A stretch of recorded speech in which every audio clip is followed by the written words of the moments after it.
기도하겠습니다. 좋으신 아버지 하나님, 오늘도 저희들에게 이 아침을 깨우게 하여 주시고 주의 말씀을 묵상할 수 있는 기회를 주신 거 감사합니다. 매일매일 우리가 기도하고 말씀을 묵상하는 것처럼 우리의 삶이 늘 주님 앞에서 성찰하며 우리의 삶이 주님을 닮아갈 수 있는 모습이 되게 하여 주시옵소서. 그래서 아버지 하나님, 우리 안에 임하는 하나님의 나라를 깨닫게 하여 주시고 그 하나님 나라를 확장해가는 우리의 일상이 되기를 원합니다. 더욱이 아버지 하나님, 우리 가운데 믿음의 동역자들을 주셨사오니 서로 세워가며 사랑하며 돌보며 이 하나님의 나라를 향해서 깨어 나아가는 그런 믿음의 동역자들 되게 하여 주시옵소서. 우리 구주 예수 그리스도 이름으로 기도드립니다. 아멘. 오늘 우리에게 주신 말씀은 누가복음 18장입니다. 본문 읽기는 18장 1절에서 8절입니다.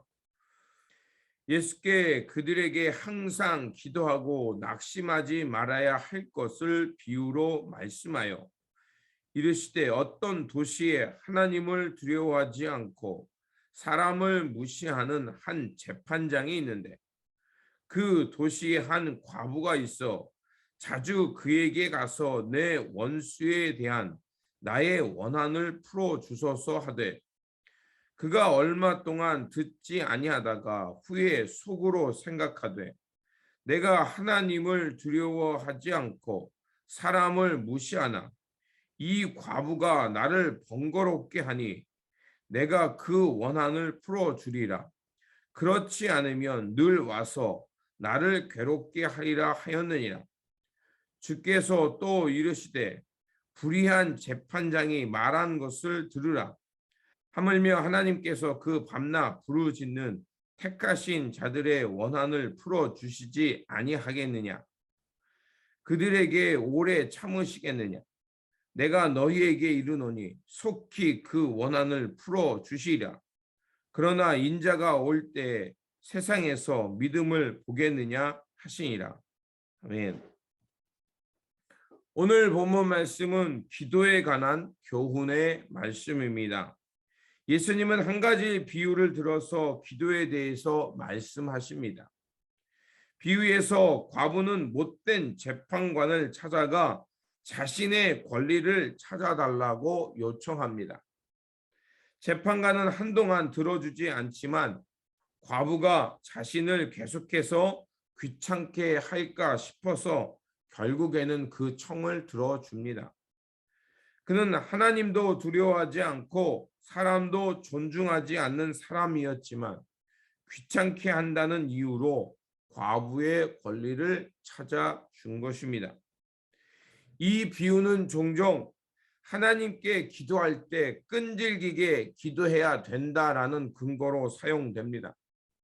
하나님께서 이 같은 기도의 방식으로 끈질기게 매달리면 하나님께서 기도를 들어주신다고 생각하게 만들었습니다. 하지만 이거는 잘못된 것입니다. 만약 기도가 응답되지 않는다면 그것은 누구의 잘못입니까? 그것은 끈기가 부족한 그 기도의 당사자의 책임으로 돌립니다. 또한 이렇게 반복해서 기도 드리지 못하고 또 기도가 응답되지 않으면 정성이 부족해서 그런다라고 해서 심리적인 불안감을 유발합니다. 그런데 오늘 본문을 자세히 보면 이 비유는 그렇게 해석돼서는 안 됩니다. 하나님은 못된 재판관이 아니고 사람을 존중하지도 않는 분이 아닙니다. 또한 하나님께서 우리의 기도를 들어주실 때 귀찮아서 마지못해서 우리의 기도를 들어주시는 분은 더욱 아닙니다. 이 비유의 본래의 의미는 못된 재판관도 사람이 귀찮게 하면 그 청을 들어주는데 하물며 우리를 사랑하시는 하나님께서 왜 우리의 기도를 들어주시지 아니하겠느냐는 비유입니다. 이 비유를 시작하기 전 주님은 이렇게 말씀하셨습니다. 늘 기도하고 낙심하지 말아야 할라는 그 뜻에서 이 비유를 말씀하신 것입니다. 하나님을 신뢰한다면 낙심하지 말고 기도해야 한다는 것입니다. 그리고 기도할 때는 내 욕망, 내 뜻을 성취하기 위해 기도하는 것이 아니라 바로 아버지의 뜻이 하늘에서 이루어진 것처럼 땅에서도 그 아버지의 뜻이 이루어지도록 기도해야 된다는 것입니다. 기계적으로 반복적으로 끈질기게 생떼를 쓰듯이 기도하는 것은 잘못된 것입니다.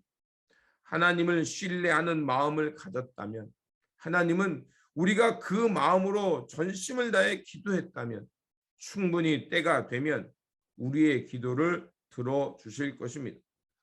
그래서 이어서 하나님의 나라에 합당한 사람의 기도의 모습을 말씀해 주십니다.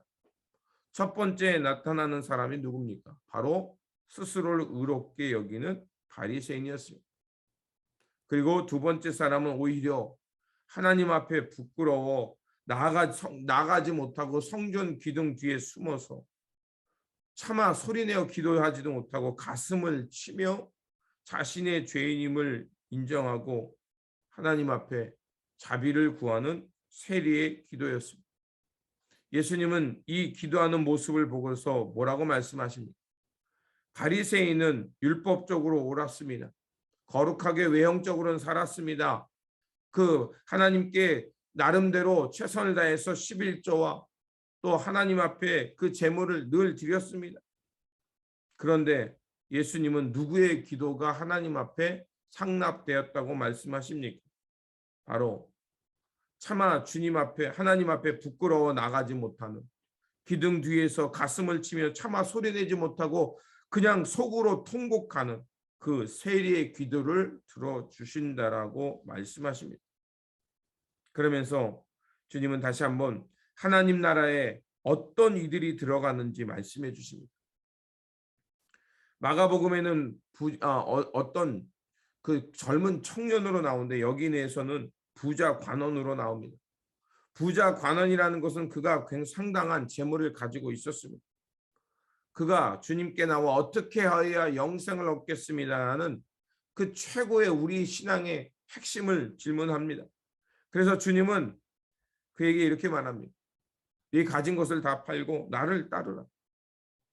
주님께서 그에게 말씀하는 것은 재물은 무조건 부정한 것이니 다 버리고 주님을 향해서 가난해지고 나만 따르면 된다, 이런 말씀일까요? 아니거든요. 지금 이 부자 관원이 주님께 질문을 던지는 것은 내가 이렇게 복을 받아 하나님께 복을 받아서 부자가 됐습니다. 나 아니면 누가 하나님 나라에 들어가겠습니까? 나 아니면 누가 영생을 얻겠습니까? 라고 주님으로부터 인정받고 싶었던 겁니다. 그러자 주님은 그의 마음을 꿰뚫어 버리고 그 스스로를 높이고 그 안에 자부하던 마음을 주님께서 꿰뚫어 보시고 그것을 말씀하십니다. 네가 재물적 부를 쌓았기 때문에 네가 하나님으로부터 영생을 얻은 자라고 스스로 인정하지만 그러나 결국 그것이 너를 넘어뜨리게 될 것이라는 겁니다. 주님은 그 마음을 알았기에 그에게 가장 자부하고 있는 것, 그 사람에게는 재물이었죠. 누군가에는 자존심일 수 있고 누군가에는 세상의 권력일 수 있고 누군가에는 자기 프라이드, 학식, 스펙일 수 있습니다.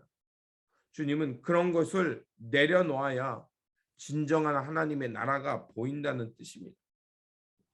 슬프게도 이 부자 관원은 근심하며 주님의 부르심을 거절하고 자신의 욕망의 길로, 자신 스스로를 높이는 길로 가버렸습니다. 하나님 앞에 합당한 삶이란 바로 우리 스스로를 만들어 놓은 자아의식, 에고죠, 에고. 이것이 하나님 앞에서 깨어지는 순간이 있습니다. 그것이 깨어질 때 그래야 세상이 바르게 보이고 그래야 하나님 나라의 진리가 확연하게 드러납니다. 나를 감싸고 있었던 여러 가지가 될 수 있어요. 그런 것들이 하나님 앞에서 철저하게 주님의 십자가의 앞에서 부정될 때 진정한 나를 발견하고 하나님의 형상이 드러나는 모습을 발견하고 그리고 그곳에서 새롭게 하나님의 나라가 시작되는 것을 보게 될 것입니다. 그래서 마지막으로 주님께서 맹인을 고쳐준 말씀이 이 본문에 나옵니다. 맹인, 어느 것 하나 의지할 거 없습니다. 내 세상으로부터 인정받을 만한 거 없습니다. 사람들에게 나를 인정해 달라고 내세울 만한 거 없습니다. 오히려 낮은 자리, 지나가는 사람들의 동정심에 의해만 살아갈 수 있는 그 낮고 낮은 자리, 사람들로부터 비천하다 손가락질 받는 자리, 죄인이라고 낙인 찍히는 자리입니다. 그런데 그의 귓가에 바로 예수 그리스도, 하나님의 아들이신 예수 그리스도가 자신의 앞을 지나간다는 소리, 그 복음을 듣게 됩니다. 그러자 그는 할 수 있는 건 뭡니까? 앞이 안 보이니까 자신의 목소리를 높여서 주님을 향해 도움을 구하며 부르짖는 것 뿐이었습니다. 다윗의 자손 예수여, 나를 불쌍히 여기소서. 바로 이러한 기도입니다. 마치 기둥 뒤에 숨어서 자신의 죄 때문에 하나님 앞에 나가지 못하는 모습 때문에 통곡하며 가슴을 치며 기도했던 기도의 모습. 주님의 은혜만을 간절히 구하고 주님의 자비가 나를 살릴 수 있다는 그 간절한 기도, 그런 기도의 사람, 그런 기도가 하나님께서 들으시는 기도요, 그런 기도를 드린 사람의 소원을 하나님께서 들어주실 거라 믿습니다. 그러므로 과부처럼 또 그 성전 기둥 뒤에 숨어서 가슴을 치며 기도했던 세리의 모습처럼, 그리고 오직 내세울 거 없어 다 하나님의 자비와 도우심을 구하는 이 맹인의 기도처럼 오직 하나님의 은혜만을 의지하며 이 땅에 하나님의 나라가 임하도록 간절히 부르짖으며 기도하는 기도의 사람들 되시기를 다시 한번 주님의 이름으로 축원드립니다. 기도하겠습니다. 가난한 자의 기도를 들어주시는 아버지 하나님, 육체의 눈을 뜨고도 세상의 것에 의해서, 또 세상이 만들어 온 것에 의해서 끊임없이 그것을 내세우며 자랑함으로 하나님 나라가 가까이 왔음에도 불구하고 그것을 보지 못했던 여러 사람들을 봅니다. 주님, 눈을 가졌다고 해서 진리를 보는 것만은 아닌 것 같습니다. 그러하오니 아버지 하나님, 우리의 무지의 눈을 주님 뜨게 하여 주시옵소서. 우리가 이 세상 것으로 인해 눈 어두워졌던 이 눈을 주님의 복음과 성령으로 뜨게 하여 주셨소. 그래서 하나님 나라의 진리를 바르게 보게 해주시고 하나님의 뜻이 하늘에서 이루어진 것처럼 이 땅에 이루어지도록 간절히 기도하는 사람 되게 하여 주시옵소서. 이렇게 진리 가운데 깨어 기도하는 그 한 사람, 그런 사람들이 늘어날 때 이 땅에 하나님의 나라가 확장될 것을 믿으며 하나님의 영광이 드러날 것을 믿습니다. 이러한 간절한 기도의 사람이 되어 살아가도록 오늘도 우리를 지켜 주시옵소서. 우리 구주 예수 그리스도의 이름으로 기도드립니다. 아멘. 오늘 우리에게 주신 말씀 붙들고 살아가는 한 날이 되시길 바라며 다시 한번 아버지의 뜻이 하늘에서 이루어진 것 같이 땅에서 이루어지도록 오직 하나님의 은혜만을 구하며 기도하는 저와 여러분, 또 기도의 한 사람이 되시기를 바랍니다. 주님의 평안이 함께 하시기 바랍니다.